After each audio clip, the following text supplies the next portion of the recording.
Hello everyone, once again welcome back to our YouTube channel. Today, we have got an exciting topic for all web designers. Once again, we are diving deep into the world of CSS and exploring the inset property. So, what exactly is the inset property in CSS? Well, it is used to set position of element within its parent element. Imagine you have a box inside another box. Inset lets you control the distance between the inner box and the edges of the outer box. The inset property is shortcut for setting the values of top, right, bottom and left sides. Here's the basic syntax for inset. Top side value, right side value, bottom side value, left side value. Value can be a number, a percentage, or even keywords like auto. Now let's move to the practical example.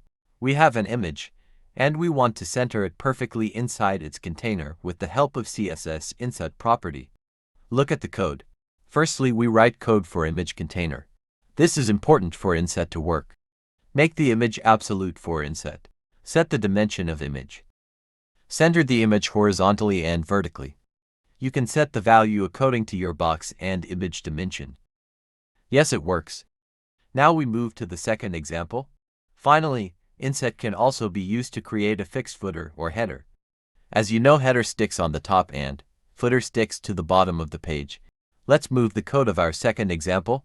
Make the footer fixed for ints. Set top, left, right values to auto, and bottom to 0. It doesn't look too good. Now we set the width of footer to 100%. Yes, it is looking nice. Now, let's talk about some common use cases for the inset property. Use inset to create responsive layouts that adapt to different screen sizes and orientations. Use of inset helps making your designs more visually appealing. You can easily center elements horizontally and vertically within their parent element. You can make header, footer, or navigation fixed in specific positions on the page. I hope this tutorial has given you a good understanding of how to use the inset property. Thanks for watching, and happy coding.